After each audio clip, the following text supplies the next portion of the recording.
Well, I don't know how many folks are aware, but in the state of Washington, in Pierce County, Washington, a drilling National Guardsman was going into a convenience store. 5 thugs came up there and attacked him, one with a gun, beat him up, called him a baby killer. He was in uniform, obviously. And I tell you, this, in my mind, goes back to the days I remember Vietnam so well, and the disrespect that was paid to our great service people who did such a tremendous job for us and are doing such a great job today. And I just want people to be aware of it. And also, they have a $1,000 reward right now, which I think is very much too small. And if anyone wants to help as far as increasing that reward to find these thugs that beat up this hero, I would just hope that they would join with me. And I called last night. The sheriff's department told me that right now they're investigating. They're doing everything to find these people, and if they want more money, they will call me back. But I just think folks should be aware of it, because this is just outrageous as far as I'm concerned. And now this did not happen in Iowa. This happened where? It's in Pierce County, Washington, in the state of Washington. And if folks want to get in touch with the Crime Stoppers up there and offer assistance, I've got a phone number here, Jan, if you want to take it. Okay. Yeah, it'll be a toll call, but 253-591-5959 is Crime Stoppers up there. And I'd like to see all of us, stand behind our people in uniform and really raise that reward so that they can find these people and prosecute them. Well, what a ridiculous problem. Some guy just out doing drills and training, and right. to be mugged and beat up by 5 thugs. Right. And the reason they said they were beating him up was because he was in the military? Well, exactly. They were beating him, kicking him. He's in the hospital yet, and calling him a baby killer. It just goes back to the Vietnam kind of stuff. And to me, this is absolutely outrageous. Whatever somebody thinks about this, the war in Iraq and Middle East and all that is one thing, but there's nothing that we should ever do to dishonor these folks who have sacrificing so much for us.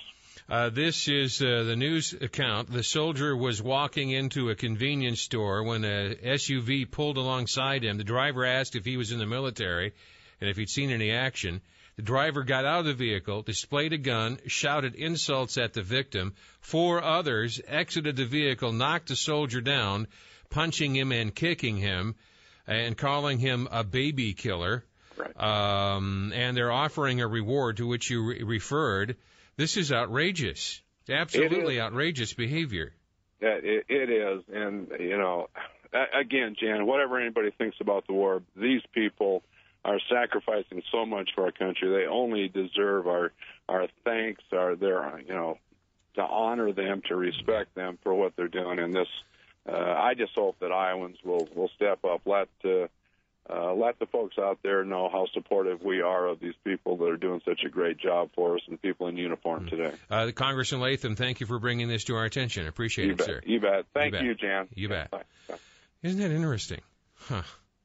That is not the stated subject of this segment, but the congressman called. He wanted to talk to us this morning. He's never done that.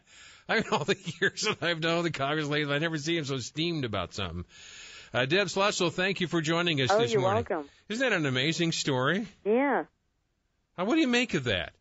I just think it's outrageous. I think it's more of, unfortunately, the last attitude taking over America. And I think we really, truly have returned to the days of Vietnam where our servicemen didn't get respect, where, our efforts overseas were undermined here, and it's very unfortunate. Now, Deb, you write a column. You're a very prolific writer, a very well-known columnist and opinion maker, and I thank you for joining us on our Newsmaker line this morning. Oh, thank you. The reason you hooked me, you got me with the story. The reason I maybe was more sensitive to the subject matter was because yesterday we were talking about that lowlife that got busted.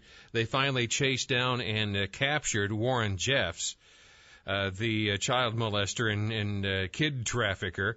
And we started doing a story about the legitimate use of the term polygamist, and we were asking ourselves the question, well, if we had to outlaw polygamy today in 2006 the way the culture did generations ago, if we can't use the transcendent laws and the old-fashioned religious basis to outlaw polygamy, how would we outlaw it today? And I think the consensus was we'd have a tough time by outlawing it, and you come along, and you started writing about the Mormon Church, and this was not an anti-Mormon article here. I want people to know that right up front. But the Church of the Jesus Christ Latter-day Saints is the single largest donor to the Islamic Relief worldwide. Islamic Relief, as it's called. Now, what's that? And why is this an issue? Well, Islamic Relief is one of the largest Islamic charities still is open and operating in the U.S. It's one of the few that President Bush has not shut down for funding terrorism, but he should, because Islamic Relief does fund terrorism. It funds Hamas.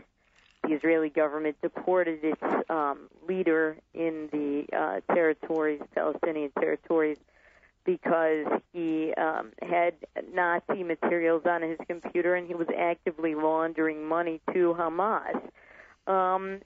It's an organization that I went to one of its fundraisers, and it was frightening, the beheadings. They had entertainment where they had young boys. You mean they have beheadings as a fundraiser? Well, they had simulated beheadings Okay. as the entertainment at a fundraiser. It was frightening to me. Where was this? This was in Dearborn, Michigan, in the United States of America. And by the way, this was in 2004, right after Nicholas Berg had been beheaded, and on the weekend that Paul Johnson, a U.S. contractor in Saudi Arabia, had been beheaded. So the very weekend, do you use the word Islamofascist? Or Yes. All right. The very weekend they're doing that kind of stuff. They're doing a fundraiser in this country where they're simulating beheadings? Right. In Dearborn, Michigan? Yep. Isn't that where Rush calls Little Fallujah? No, he called Detroit New Fallujah. And then he promised he wouldn't say it again, pursuant to an interview with a local talk show host here that he did. And I don't call it New Fallujah. I call Dearborn Little Beirut, or Little Bintishbeel, which is a city dominated by Hezbollah in southern Lebanon, because that's where most of the people from Dearborn come from, or their relatives come from. People are going to have trouble absorbing the two of these issues. One is that organizations like this could exist in the United States, and that you weren't the